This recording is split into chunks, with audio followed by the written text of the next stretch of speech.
بسم اللہ الرحمن الرحیم۔ السلام علیکم پیارے دوستو، سن 61 ہجری عاشورہ کے روز امام عالی مقام حضرت حسین ابن علی رضی اللہ تعالیٰ عنہ کو میدان کربلا میں اس جرم میں قتل کر دیا گیا کیونکہ انہوں نے ایک فاسق اور ظالم حکومت کو ماننے سے انکار کیا۔ حالت سجدہ میں امام حسین کے سر مبارک کو جسم سے الگ کر دیا گیا اور جسم مبارک پر ظالموں نے گھوڑے دوڑا دیے۔ حضرت معاویہ رضی اللہ تعالیٰ عنہ کے دور سے ہی دور جاہلیت کی طرح دشمنوں کو قتل کرنے کے بعد اس کے سر کو نیزے پر بلند کرنے کا رواج پھر سے عام ہو گیا تھا۔ لشکر کے سپاہی سروں کو حکومت کے سامنے پیش کیا کرتے اور انعام حاصل کرتے تھے، لہٰذا یزید ابن معاویہ سے انعام اور عہدے حاصل کرنے کے لیے کوفہ کے گورنر عبید اللہ ابن زیاد نے حکم دیا تھا کہ نواسۂ رسول حسین ابن علی کے سر کو کاٹ کر اسے دربار میں پیش کیا جائے اور پھر اسے دربار یزید میں دمشق بھیج دیا جائے۔ یزیدی لشکر نے 72 شہداء کربلا کے سروں کو کاٹ کر نیزوں پر بلند کیا اور تمام سر کو کوفہ کی مسجد میں ابن زیاد کے سامنے پیش کیا گیا۔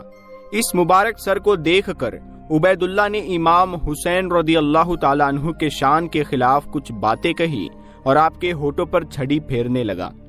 اس دل خراش منظر کو دیکھ کر وہاں موجود ایک صحابی رسول فرماتے ہیں کہ افسوس، جس جگہ تو چھڑیاں پھیر رہا ہے یہ وہ جگہ ہے جہاں اللہ کے نبی بوسہ لیا کرتے تھے۔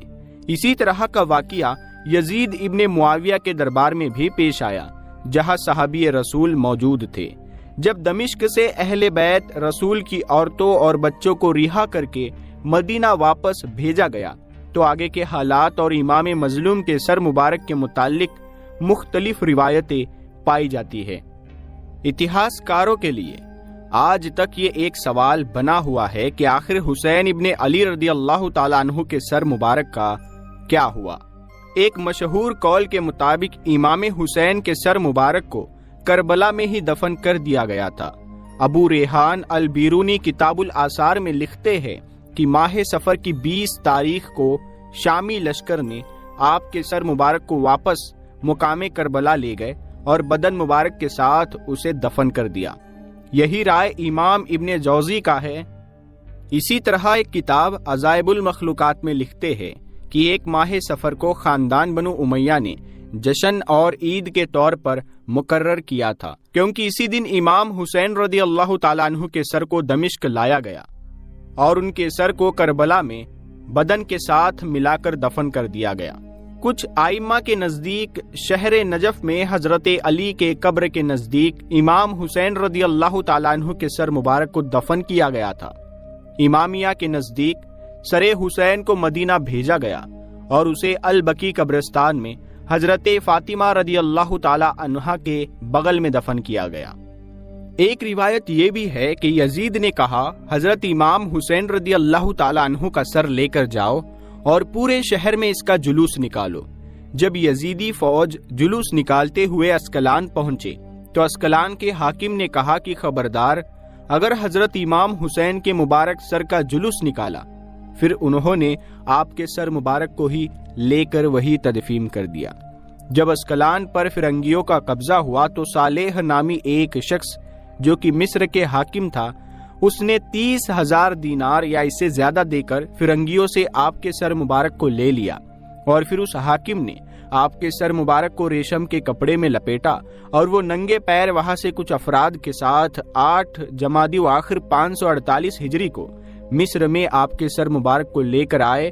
لوگ بتاتے ہیں کہ اس وقت بھی حضرت امام حسین رضی اللہ تعالیٰ عنہ کا سر مبارک بالکل تر و تازہ تھا اور اس میں خون بھی نظر آ رہا تھا، اور پھر حضرت امام حسین رضی اللہ تعالیٰ عنہ کے سر مبارک کو مصر کے ایک شہر قاہرہ میں دفن کیا گیا ہے۔